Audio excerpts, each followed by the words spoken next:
Hi, I'm Sarah Chen, and this is the story of how I learned that sometimes family can be your worst enemy, especially in business. For 10 years, I poured my heart and soul into our family's small tech company, transforming it from a struggling startup into a $50 million enterprise. But sometimes success breeds jealousy even among those who should be celebrating your achievements. I still remember the day everything started, when our family business was nothing more than a small computer repair shop in a strip mall. Dad had started it 20 years ago, and it was his pride and joy, even though it barely made enough to support our family. My sister, Emma, was always his favorite, the one who got straight A's and went to an elite business school. I was the quiet one, the one who stayed behind to help Dad while pursuing my computer science degree at a local college. "Sarah, you're wasting your potential here," Emma would say during her visits home from college. "You should aim higher." But I saw something in our little shop that others didn't: potential. While Emma was studying theoretical business models, I was learning real-world programming and spotting gaps in the market. During my final year of college, I developed our first proprietary software, a simple but effective tool for small businesses to manage their inventory. It wasn't revolutionary, but it was user-friendly and affordable. Dad was skeptical at first, but when local businesses started buying licenses, his attitude changed. "Maybe you're onto something here, kiddo," he said, finally showing a glimmer of pride in my work. Those words meant everything to me then. If only I had known they were as temporary as morning dew. The business grew steadily under my guidance. I worked 14-hour days, 7 days a week. While Emma was climbing the corporate ladder at a prestigious consulting firm in New York, I was building something real. Our little repair shop transformed into a software development company, and our client base expanded from local businesses to national corporations. Mom watched it all with quiet concern. "Don't work too hard, Sarah," she'd say, bringing me dinner at the office. "You need a life outside of work too." But I was driven by a vision, and maybe, deep down, by a desire to prove myself to my family. 5 years into our transformation, we hit our first million in annual revenue. That's when Emma suddenly became interested in the family business again. She quit her job in New York and moved back home. "I think it's time I took my rightful place in the company," she announced at a family dinner. "With my business expertise, we could really take things to the next level." Dad beamed at her words. "That's wonderful, princess. We could use your professional touch around here." I sat there, fork suspended midair, trying to process what was happening. The company I had built from nearly nothing was being handed to my sister on a silver platter. But I swallowed my objections and tried to be a team player. Emma was appointed as co-CEO alongside me, despite having no experience in our industry. Dad said it would be good for the company image to have someone with her credentials at the helm. I focused on product development and operations while she handled marketing and investor relations. The next 5 years were a study in contrast. While I continued developing new software solutions and maintaining client relationships, Emma focused on creating a glamorous image for herself as the face of the company. She gave interviews about being a woman in tech and accepted awards for entrepreneurship, all of taking credit for innovations my team and I had created. Our revenue continued to grow, reaching $50 million annually, but so did the tension between us. Emma began excluding me from key meetings, making decisions without consulting me, and slowly pushing me to the sidelines of my own creation. Then came Dad's 60th birthday party. The day everything changed. The party was Emma's idea, of course. She rented out the grand ballroom of the city's most expensive hotel and invited all our business associates. It was more of a networking event than a birthday celebration, but that was Emma's style. Everything had to serve a purpose. I arrived early to help with the preparations, wearing a simple black dress that Emma immediately criticized. "Couldn't you have made more of an effort?" she hissed. "These are important people coming tonight." I ignored her comment and focused on greeting guests as they arrived. The room filled quickly with business associates, clients, and family friends. Emma worked the room like a politician, while I stayed in the background, making sure everything ran smoothly. During dinner, Emma clanked her glass and stood up for a speech. I expected the usual, a touching tribute to Dad, maybe some memories from our childhood. Instead, she dropped a bomb that would shatter our family forever.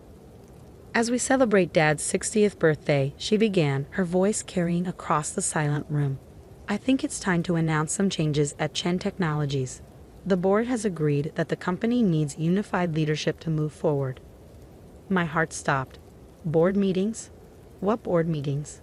For too long, we've been held back by outdated thinking and resistance to change. Emma continued, her eyes fixing on me. That's why, effective immediately, I will be taking over as sole CEO. It's time for certain elements that are no longer serving our growth to step aside. The room erupted in murmurs. I sat there, frozen, as Emma continued her character assassination, disguised as a corporate announcement. Some people, she said, her voice dripping with false sympathy, are better suited to technical roles rather than leadership.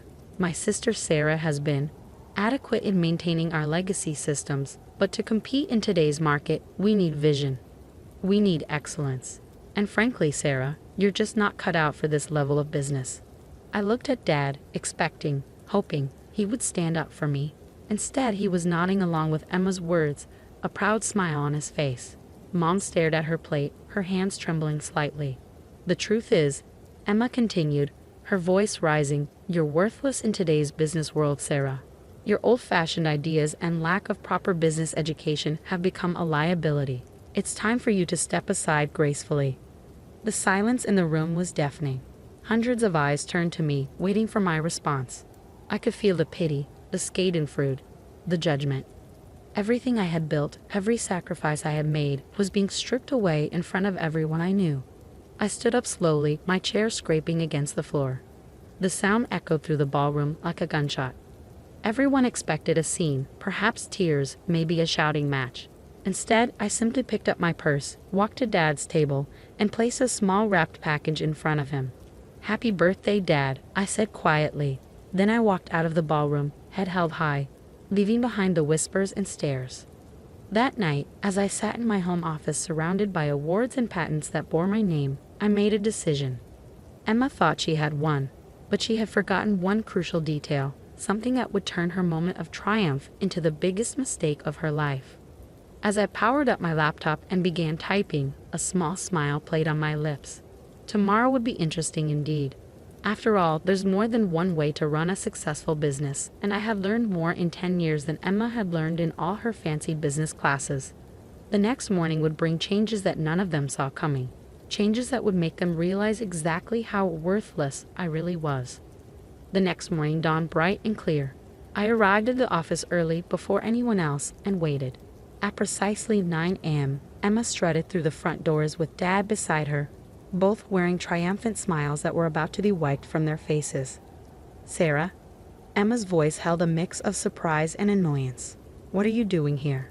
I thought after last night, you'd have the dignity to stay home." I smiled, remembering the email I had sent at 3 a.m. to every major client, partner, and employee of Chen Technologies. "Just wrapping up some loose ends, sister dear. But since you're here, we should probably talk about the company's future." "There's nothing to discuss," Dad interjected, his voice firm. "Emma's in charge now. The board has already approved it." "Ah yes, the board," I said, pulling out my tablet. "Let's talk about that. You see, while Emma was busy planning parties and giving interviews, I was actually building this company, and there are a few things you both seem to have forgotten." I pulled up a document on the conference room's main screen. "First, let me remind you that I own 51% of Chen Technologies shares. When we incorporated 10 years ago, Dad gave Emma and me equal shares of 25% each, keeping 50% for himself. But 3 years ago, when we needed capital for expansion, Dad sold me 26% of the shares. Remember that day, Dad? You were too busy attending Emma's award ceremony to handle the negotiations yourself, so you signed the papers without reading them carefully." The color drained from both their faces. Emma's perfectly manicured hands gripped the conference table. "That's impossible," she whispered. "Dad would never." "Oh, but he did," I continued, pulling up more documents. "And that's not all. The core software that generates 80% of our revenue, it's not owned by Chen Technologies. It's owned by my separate company, Innovate Solutions LLC. Chen Technologies only has a licensing agreement which expires, I checked my watch, about 10 minutes ago." Dad collapsed into a chair, realization dawning on his face. "The renewal papers. The ones you asked me to sign last week. The ones you were too busy to read because you were helping Emma plan the party. Yes, those papers." I decided not to submit them. Emma's face contorted with rage. You underhanded little. Careful, sister, I cut her off. You might want to hear the rest before you finish that sentence. While you were busy announcing my supposedly graceful exit last night, I was sending emails to our clients. You see, most of our major clients have personal loyalty clauses in their contracts. They signed with Chen Technologies because of me, my expertise, and my track record. Last night, I informed them of the leadership changes and my departure. I pulled up my email, showing the dozens of responses that had already arrived. Would you like to know how many have already triggered their contract termination clauses? Or how many of our top developers, who by the way are actually employed by Innovative Solutions, have already accepted positions at my new venture? The room fell silent. Through the glass walls, we could see employees gathering, whispers spreading as they checked their emails. Emma's perfect composure cracked as she frantically checked her phone. You can't do this, she stammered. The company you tried to steal from me? I finished for her. The one you thought you could just take over because you have an MBA and Dad's approval. That company ceased to exist the moment you decided to humiliate me in front of everyone we know. I stood up, smoothing my dress. So here are your options. Option 1.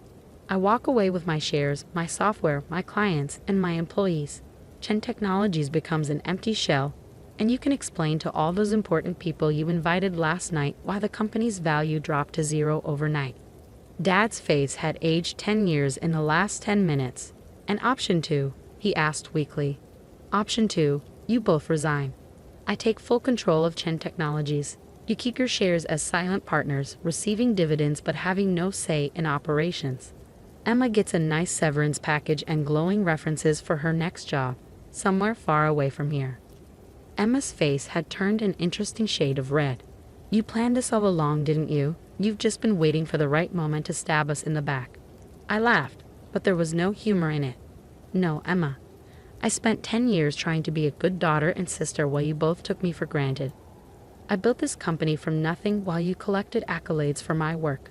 I only planned this. I checked my watch again, about 12 hours ago, after you called me worthless in front of everyone we know. My phone buzzed, another client termination notice.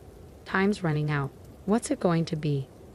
The next hour was a blur of paperwork and lawyers. By noon, I sat alone in what was now my office, looking out over the city.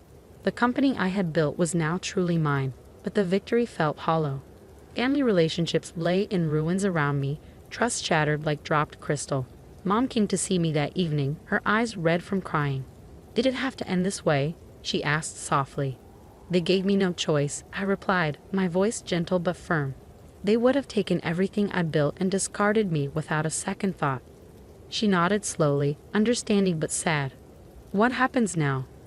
I showed her the plans I had already drawn up, expansions, new product lines, innovations I had been holding back. Now I built something even bigger, but this time, I'd do it without having to carry people who see me as worthless. Over the next year, Chen Technologies, under my sole leadership, tripled in value. Emma found a job with a startup in Silicon Valley, humbled but hopefully wiser. Dad retired, finally understanding that his golden child had nearly destroyed his legacy. We see each other at holidays, maintaining a polite distance that masks the wounds that may never fully heal. Sometimes late at night, I look at old family photos and feel a twinge of sadness for what we lost. But then I remember that night at the birthday party, the look of disdain on Emma's face. The way Dad nodded along with her cruel words. In business and in family, respect is earned, not given. They learned that lesson too late. As for me, I learned that sometimes the quiet ones, the ones dismissed as worthless, are the ones you should watch out for, because we're the ones who know how to build something from nothing and how to take it all back when others try to steal it. My story spread through business circles, a cautionary tale about underestimating the wrong person. These days, when I attend industry events, I often catch whispers. That's Sarah Chen, the one who. They never finish the sentence, but they don't have to.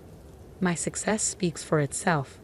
Last week, I received an invitation to speak at Emma's business school's graduation ceremony. The topic? Hidden Strengths, the Power of Underestimated Leaders. I accepted the invitation with a small smile, already planning my speech. After all, I have quite a story to tell. The company continues to thrive under my leadership, but more importantly, I found peace with my decisions. Sometimes the strongest message you can send is simply proving people wrong. And sometimes the best revenge isn't about destroying others. It's about rising so high that they can't help but see their own mistakes. As I write this from my office overlooking the city, I'm reminded of something my mother once told me. Success is the best revenge, but wisdom is knowing when to stop seeking revenge and start seeking growth. She was right. I've moved past the need for revenge now.